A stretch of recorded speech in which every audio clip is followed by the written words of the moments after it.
So tell me about this, the Seven Peaks. Well, Seven Peaks is like a comprehensive guidance system program that we've developed grades 6 through 12.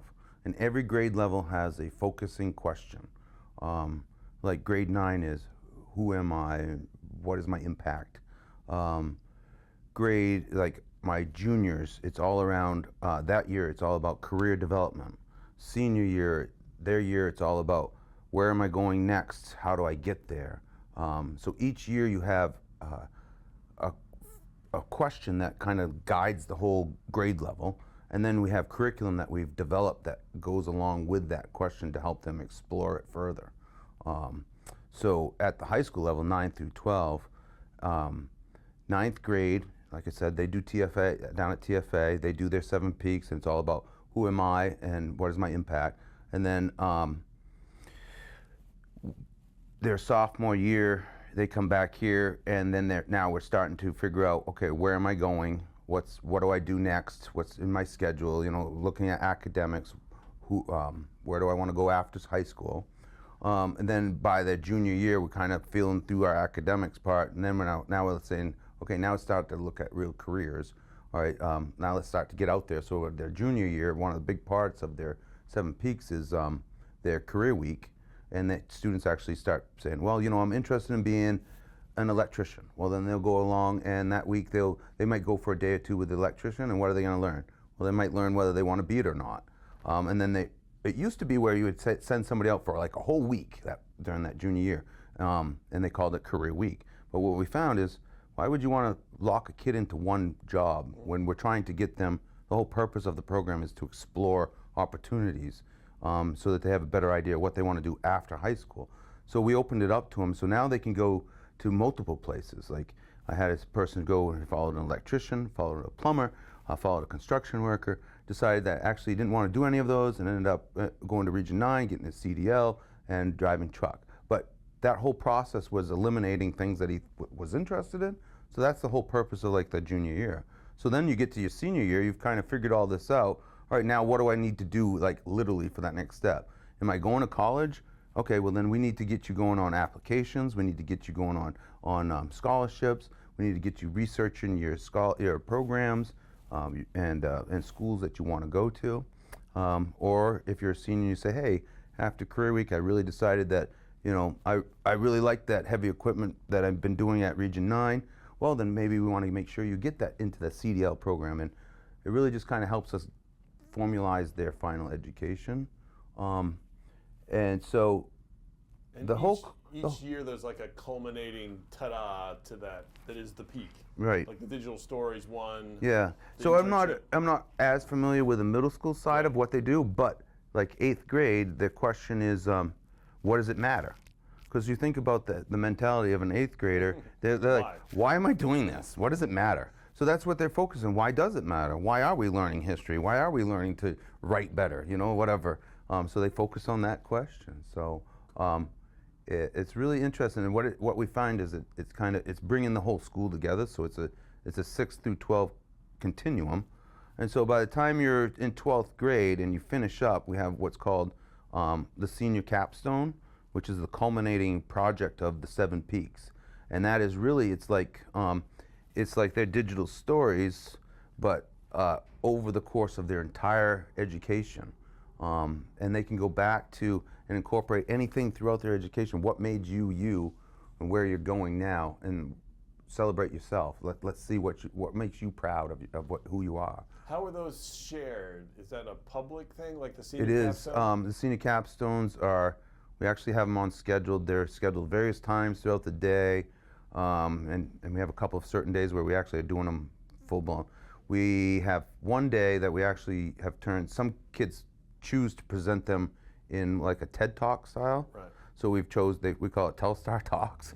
And so we have a group of kids that actually present to the entire school and be up on stage. We have other kids that will present, you know, they don't want to present to everybody, but they might do it after school to a small group. But we invite the parents in, we tell them what time it is, and they're invited to come in and see it. Super cool. It is. So now I'm going to go a little deeper into TFA stuff. So talk about just your connection with the program's history.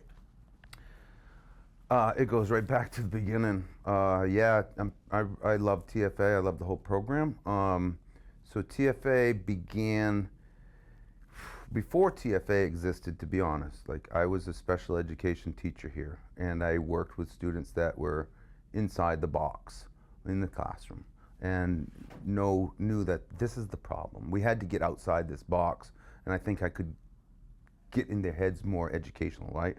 So we started to get outside and started to do things, and I said, outdoor learning.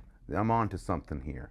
We started learning more about the outdoors, and I started incorporating math skills and different logical engineering things. We started building bridges. We started making trails.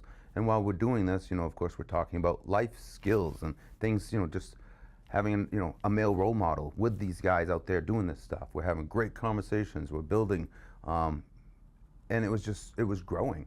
And I had the support of 4-H camp and a grant, and the director down there saw how valuable it was for this small group.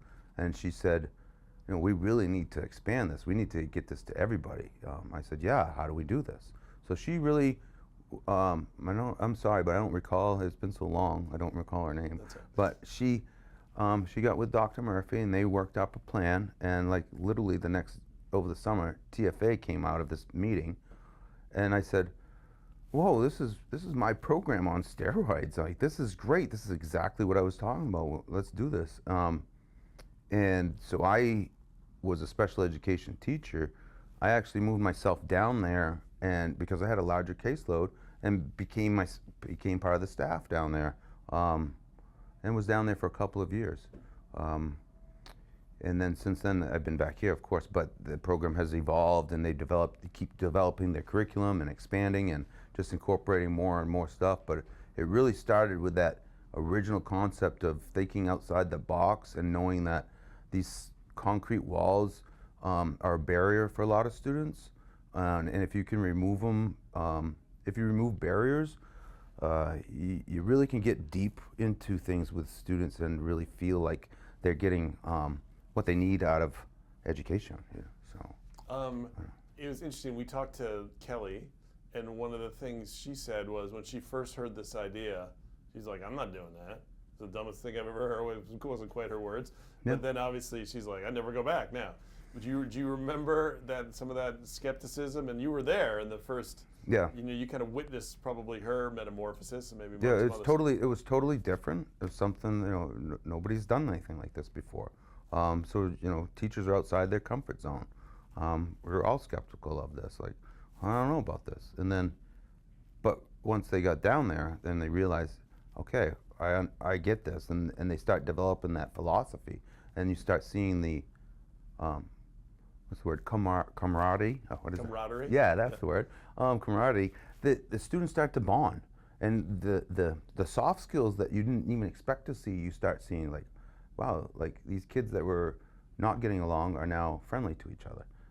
They actually get in a circle and are polite to each other and have conversations, and they wait to speak. I mean, they're learning all these mannerisms to a point where after their freshman year, come back to senior year, you go, like last year, just to tell you, the senior class, they're up here at sunrise in a circle that they learned from TFA, reminiscing about their school year and taking turns, just like they learned at TFA, to be a good listener. Mm-hmm.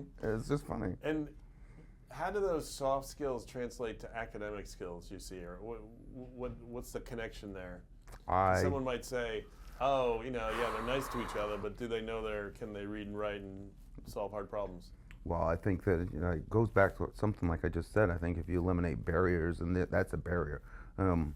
There's so many skills outside of just reading and writing, and that we need to have. Absolutely. And we're trying to create. Yeah. How do they? Yeah. How does one? I would argue, and I'm sure you would agree, that those soft skills lead to better academic skills. So maybe just talk about how the one helps the other. Well. Like, for instance, the fact that kids like the other kids that they're around, that they're like their teachers, makes them more likely to commit to doing hard academic things. Yeah, well, I look at it like if you are in a classroom and you have students that aren't treating each other well, right? Isn't that a distraction to the classroom? So you're taking away from people's learning. So if we learn how to respect each other, we don't have that distraction. We're able to focus on our education more, and right there, you have positive results. And I think with every single little thing you do like that, you see that positive results. You take that negative part of the equation out. So start learning how to work in groups down there. You're working with people that you have never worked with before. Might not be friends with them. You're put into the situation where you have to learn how to work with them. So if you don't learn how to work with them, how are you going to develop the project, right? And we know that when we go out into the real world, we work with people who you don't know who you're going to end up with, right? And you got to learn to work with them in order to be successful at whatever you're doing for a project, right? So if you don't have those soft skills, how are you able to even work together as a group, right? That's the way I look at it. So, as you know, a ton of high schools in this country and in Maine still track, right? And there are sometimes programs like TFA that are just for special needs kids or just for alternative kids. Yeah. Why everybody? Why, and is that important, do you think, that it's for all ninth graders at TFA as opposed to just some? Because everybody needs it. We all need so it. say more about what everybody needs that TFA provides, you think, regardless of the strongest student to the most struggling student. Well, it goes back to, I think, that the strongest student needs to learn how to work with others too. As the strongest person, I may have to work with the weakest person. I've got to be able to know how to do that. I don't want to be in a position outside of school to be working with somebody and not know how to communicate with them, how to problem solve, how to research together, how to delegate or divide and conquer our project.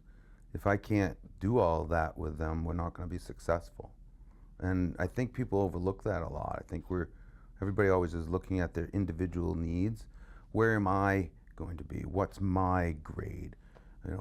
Can I do this? But we look at it with that word, can we do this? Because we know that it's not just yourself, it's all of us together. And I hope that makes sense, because it's kind of hard to describe, but that's my philosophy. It's like we all have to learn how to work together. And if we don't have a specific way of teaching people how to do this, how are we learning to work together? I mean, I think with what we do down at TFA, we're helping these kids learn skills that they might not get necessarily just sitting in a traditional classroom listening to the same old lecture, do the paper lecture type thing. Getting up, moving around, being in groups, switching the groups up so you're not always working with the same person. So you learn how to work with one person, but that might not work with the other person. So you've got to learn different skills. So it's constantly evolving. I think that schools that don't have that, they're missing out, and they're not teaching their kids everything that's possible. Because I can give you a book and we can learn what's in that book easy, but I can also add in a lot more to make that book exciting and more involved, and we could get a lot more out of it than just sitting here and reading and writing about it, right? If we have a conversation about it, maybe we go out and do something with the book, maybe experience something from the book. Maybe that book talks about a place. Okay, well then let's go out, let's incorporate the experiential part, because that's the key word, is the experiential learning. Let's go experience that book by going to visit that site so we have that hands-on experience. And I think that's one of the key things that I really love about TFA, is that we have the traditional book, paper, lecture, right on the computer work, but then we're going to go outside and we're going to experience it. So we're going to do that science lesson using our technology on the computer, but then we're going to go outside and we're going to get our hands in the dirt and get dirty with it. See? Yeah. That's great. No, thank you.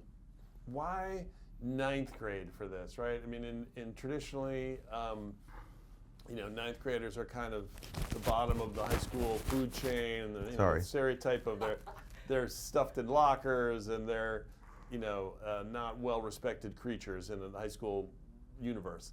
Why did you decide that ninth grade is a time where kids should not only be outside, but like in a whole different place for most of their high school day? Well, I think developmentally, ninth grade, if we look at it, is actually perfect. And then when we look at the way our building is structured, it makes even more sense. Because of being a 6 to 12 building, you're literally here for 7 years. So we take that middle year, ninth grade, right in the middle, and we break it up. Because one thing before TF existed, some people would come out and say, oh, we're 7 years in the same building. It's like, oh, it's the same thing, just a different room. Well, right now, you're right in the middle. By breaking it up, it changes the environment, right? And then you come back here, and so now you have middle school, TFA, then high school. So now it feels like 3 different environments instead of just one constant, right? I think that's a... And then, what is it about the ninth grader that makes it such a nice fit for the TFA kind of curriculum experiential approach? Well, one, that transition to high school is so important.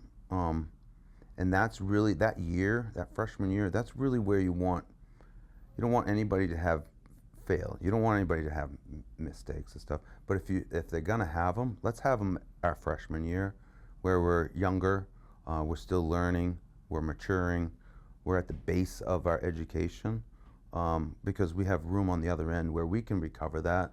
You might wake up your junior year and say, wow, I screwed up my freshman year. That's okay, because now you're older and we can work with you. But that freshman year seems to be a transition year that's difficult for a lot of kids, going from middle school to high school.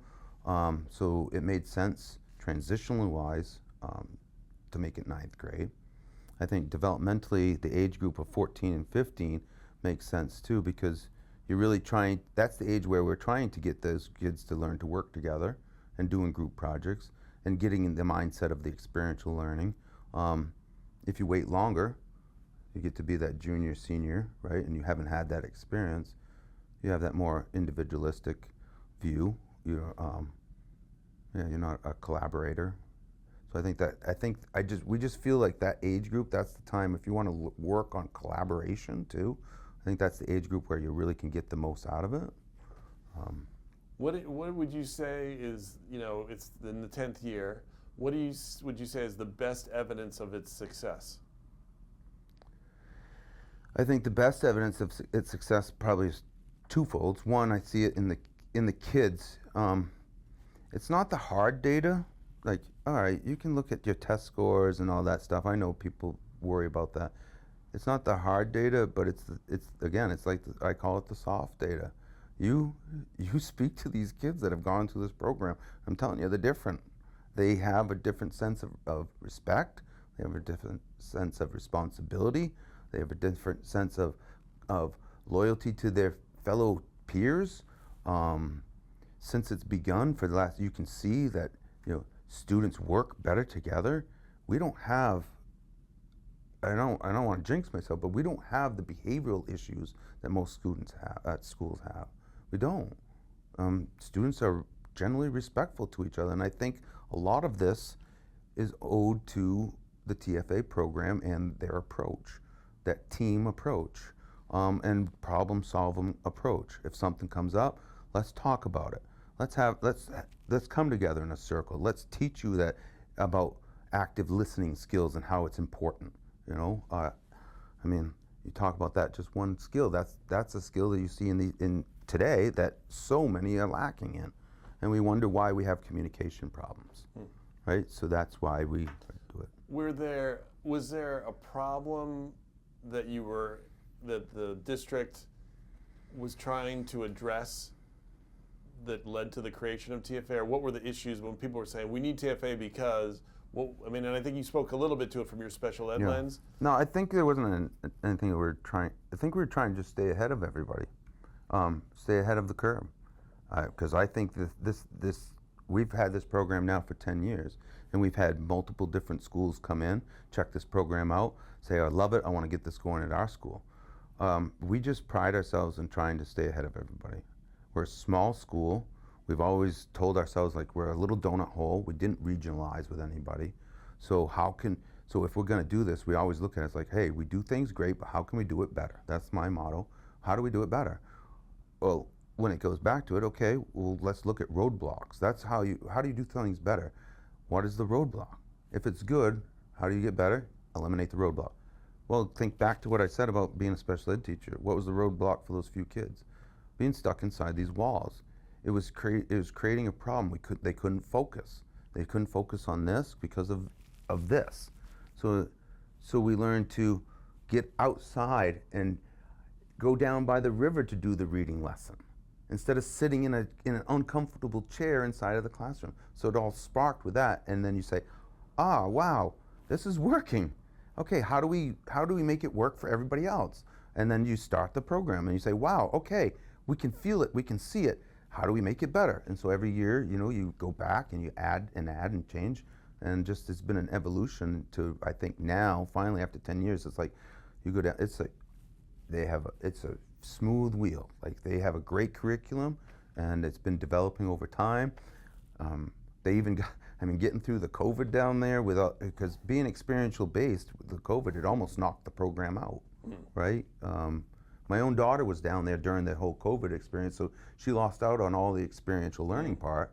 And once you wipe that out of the program, it's hard for them to maintain the integrity of the program. Right. So what is your advice that you give to other schools that want to try and do something like this? Come visit us. Come see our program, because I'm proud of it, and I think that you would be too. And I think if you offered something like that at your school, your students would really like it. Getting them outdoors and learning about your environment is important. Because you want your students to not only learn, but don't you want them to maybe be employed in your area, maybe have a good career in your area? Well, there's a lot of good careers here in Bethel. I'd like these kids to know about them. A lot of them involve outdoor type of activities. They have to have those experiences, and if you don't incorporate that into your curriculum, where are they going to get it from? Do you know how many kids in that freshman class never sat in a canoe before they get down there to do a canoeing unit? And yet we live with all these rivers and lakes right around here. It's sad. It's like, so they're happy that we give them this opportunity to try these things out, We got all these trails around here. I'm an avid hiker. I love to go hiking. There's so many great places to hike, but yet a lot of people don't hike. And why? Well, they didn't get into it. Nobody's taking them. Okay, so we're going to do that. And maybe you don't like it, but we're at least going to expose you to it so you have a choice in the matter, right? I think that's what it is. And we really want to give our students as many opportunities and choices as possible so that they see what's around them and realize that there's a lot out there to choose from. Can you think of any individual stories or moments that best represent the program's success? Wow, there's so many.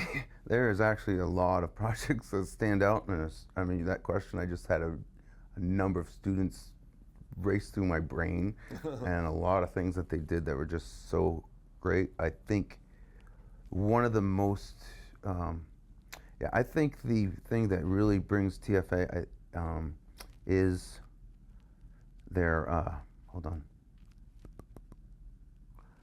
think tank.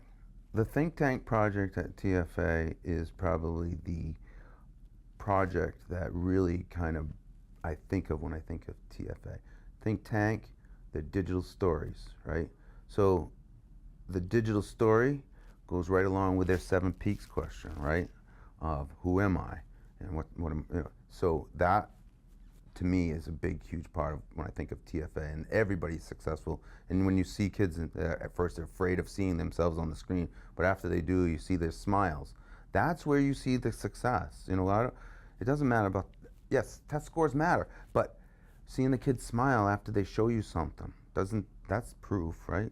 And the other thing is they have the think tank, I was gonna mention, the think tank projects. if you ever got to sit in on they are incredible. Yeah, some of the ideas are way out there, but some of them are legit, and they take a lot of research, and it's like, wow, we've actually had groups say, hey, I'd like to move forward with this. You know, a student produced a local app on local foods and stuff, and it came from that think tank project. And it's like, we've had people invest into things and say, hey, I want you to come work with me next summer on this other project. So think tank and the digital stories are probably the two biggest things, I think.